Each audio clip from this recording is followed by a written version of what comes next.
There is a tension that lives inside every human relationship, between the erotic and the domestic, between the thrill of desire and the comfort of belonging. We crave stability, yet we ache for aliveness. We long for the partner who makes us feel safe, and at the same time, for the one who makes us feel desired. Often, these are the same person, but rarely at the same time. The great challenge is not to choose between love and passion, but to learn to reconcile them, to bring respect, mystery, and vitality back into the spaces that routine has quietly numbed. The paradox of love and desire is one of the most fascinating tensions in human psychology. Love seeks closeness, familiarity, and safety. It thrives on knowing. Desire, on the other hand, is born from distance, curiosity, and the unknown. It thrives on mystery. When we fall in love, we want to merge with the other person completely, to know their every thought, to feel their skin against ours, to dissolve into oneness. Yet the very act of merging can extinguish the spark that desire needs to breathe. Because desire lives in the space between two people, in the moments of uncertainty, in the imagination of what is just out of reach. What makes the paradox so poignant is that both forces are essential. Love provides the ground from which we can leap. Desire gives us the wings that make us feel alive. In long-term relationships, the domestic often becomes the enemy of the erotic. The daily rituals that once felt intimate, cooking together, sharing routines, finishing each other's sentences, can start to feel predictable. The same familiarity that builds trust can also dull fascination. When everything becomes known, the imagination has nowhere to wander. Yet human beings need both. We need the secure base that love provides, and we also need the thrill of the unexpected to stay connected to our sense of vitality. This is why people can love their partner deeply and still feel an absence of desire. It is not because love has died, but because desire needs something different to survive. The challenge, then, is not to choose one over the other, but to learn how to hold both. The erotic thrives when we see our partner not as an extension of ourselves, but as a separate being, someone whose inner world we can never fully possess. It grows when we remember that the person we love is not ours to control, that they remain, in some sense, a mystery. This awareness rekindles admiration, and admiration invites respect. When we allow space for individuality within intimacy, desire begins to breathe again. The paradox of love and desire invites us to see that the spark we long for is not lost but sleeping beneath the weight of routine. It asks us to look at the familiar with new eyes, to reawaken curiosity in what we think we already know, and to remember that the heart of passion is not possession, but wonder. Respect is not something that can be demanded or forced, it is something that naturally arises in the presence of authenticity, self-possession, and emotional clarity. When people feel that you are grounded in yourself, when your energy, words, and actions align, they respond with admiration, not compliance. True respect begins when others sense that you do not need their approval to feel valuable. It is born from the quiet strength of someone who knows who they are and is not performing to be liked. Psychology teaches us that humans instinctively trust and look up to those who exhibit coherence, a consistency between what they feel, say, and do. This inner alignment creates a sense of safety, and safety, paradoxically, allows others to open themselves to you. Many people mistake fear or authority for respect. They try to control outcomes, dominate conversations, or insist on being right, believing that this will make others value them. But what it actually creates is distance, not reverence. Real respect has an entirely different texture. It is drawn, not demanded. It emerges when you embody calm presence, when you listen deeply, when your boundaries are clear yet compassionate. Others feel seen, not managed, guided, not coerced. Respect flows toward those who carry themselves with quiet certainty rather than loud insistence. This is why presence is so powerful. In a world of distraction, giving someone your undivided attention becomes an act of value. When you look at someone and truly see them, they sense it instantly. Your presence says, "You matter."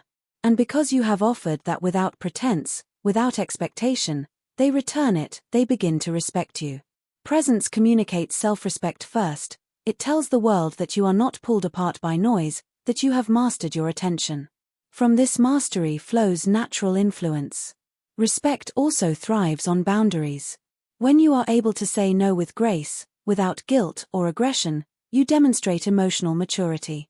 People respect those who can hold themselves with dignity even in discomfort. Boundaries are not walls, they are the architecture of self-worth. They define where you end and another begins, creating the very space in which genuine connection can exist. When you embody this kind of presence, when your calm is not dependent on how others treat you, you create a field of quiet authority around you. People sense it intuitively. They listen differently. They respond not out of obligation, but out of genuine regard. This is the essence of evoking respect, becoming so deeply rooted in yourself that others cannot help but recognize your strength without you ever needing to announce it.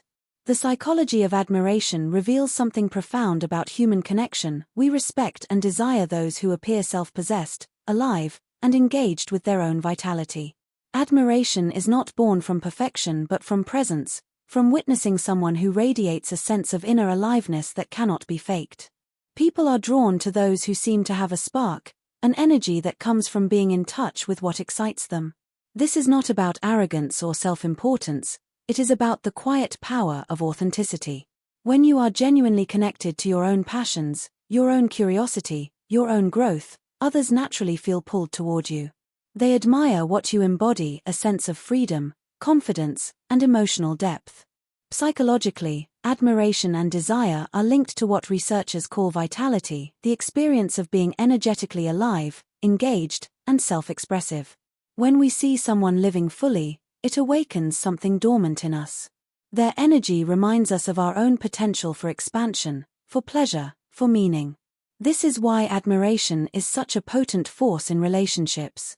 We are not merely drawn to someone because they are kind or dependable, but because they inspire us. They remind us of who we might become. The erotic thrives in that space, in the tension between who we are and who we are drawn to be. However, admiration cannot exist when we lose our individuality. In many relationships, especially long-term ones, people begin to merge their identities. They trade the excitement of difference for the comfort of sameness. Over time, they become less curious, less expressive, and less engaged with the world outside their partnership.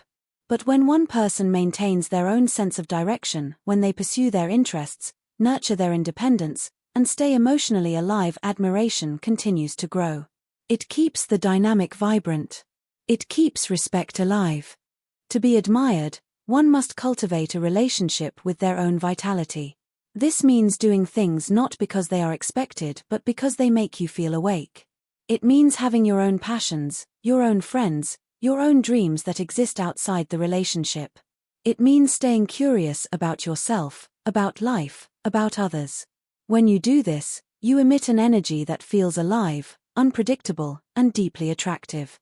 People do not admire those who conform to expectations, they admire those who dare to remain themselves in a world that constantly asks them to shrink. Admiration, therefore, is not a reaction you chase, it is a reflection of your own inner aliveness. Emotional self-regulation is one of the most powerful psychological skills a person can possess because it determines how you show up in every relationship.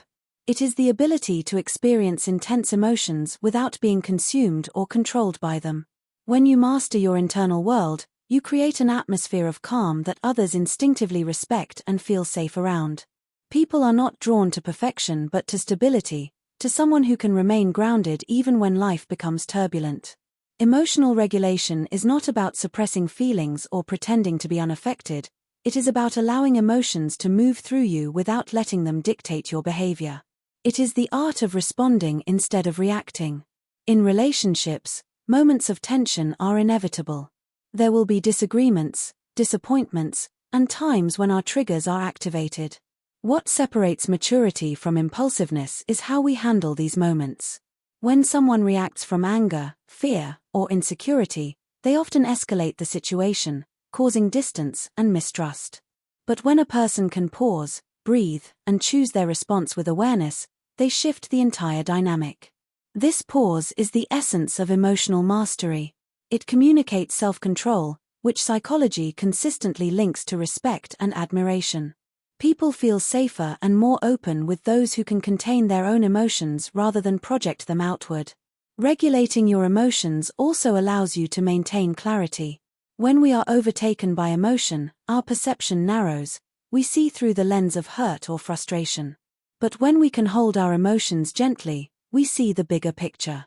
This creates empathy, the ability to understand another's perspective without losing our own.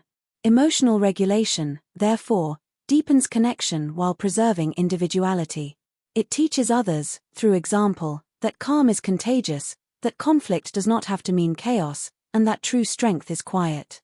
Developing this skill begins with awareness. You start to notice your emotional patterns, the moments you tend to shut down, lash out, or withdraw. Then you practice staying present with the feeling rather than fleeing from it. This awareness gives you choice, and choice is the foundation of freedom. When you can hold anger without letting it harden you, when you can experience sadness without drowning in it, you embody resilience. Others sense this steadiness and instinctively trust it. In the dance between the erotic and the domestic, emotional regulation becomes the rhythm that keeps intimacy balanced. It allows passion to exist without volatility and security to exist without dullness. When you can hold your own emotions with grace, you invite others to meet you in that same space of calm confidence, where respect and desire can coexist effortlessly. Autonomy is the foundation upon which both respect and desire are built. It is the ability to remain a complete, separate individual even within the intimacy of a relationship.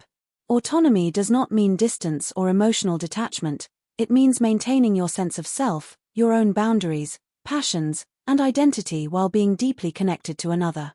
In psychology, this balance between togetherness and separateness is what allows relationships to stay alive.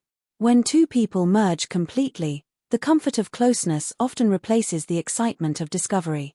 But when each person maintains their individuality, the relationship becomes a space of curiosity and admiration rather than control and dependency.